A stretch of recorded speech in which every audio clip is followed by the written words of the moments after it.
G'day new starters, here we are again. In this past week I was the recipient of a tremendous privilege. I was asked to be a part of a newly formed committee and it was meeting for the first time in Singapore.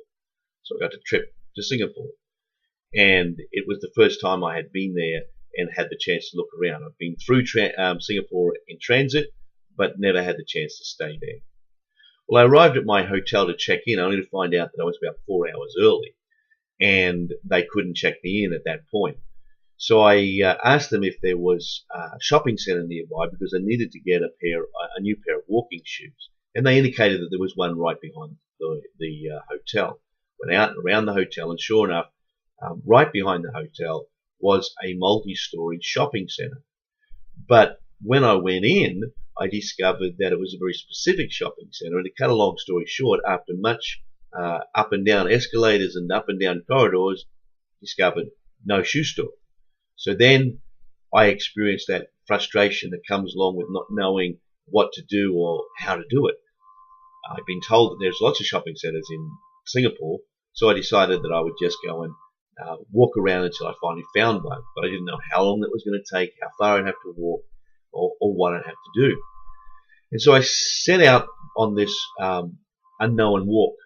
And as I was walking and taking notice of landmarks so I could find my way home again, I happened to look over my shoulder behind me through a park and saw on a white wall between the trees the letters ALL. And I wondered to myself if that might not be part of the word mall.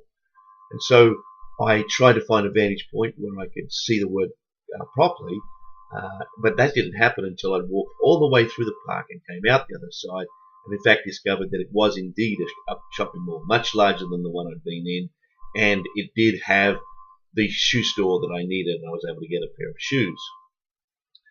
But I noticed how quickly that frustration and uncertainty gave way to a sense of satisfaction and peace with knowing that I had achieved what I needed to achieve. And as the week moved on and I got more and more familiar with Singapore, I was able to increasingly enjoy myself with my newfound knowledge. It's very interesting that in life, most of the difficulties we have less to do with the circumstances we're in than of our imagination about those circumstances. And when we know the truth, it's amazing what a difference it makes to how we deal with situations. In the 8th chapter of John, it starts out with this story about this woman who is supposedly caught in adultery, and she is brought before Jesus to be judged. Jesus confronts those that would judge her, and after a period of time, they've all left and moved away from the woman. He says to the woman, "Who condemns you?" And looking around, there is no one. And he says, "Go and sin no more, for I don't condemn you either." And it's an incredible view into how Jesus relates to us. He doesn't come as judge. He comes as one that sets us free. Very quickly, there is this confrontation with the religious leaders of that day, and they refuse to accept who he is, even though they have all of the information that should be necessary to accept him. They choose not to.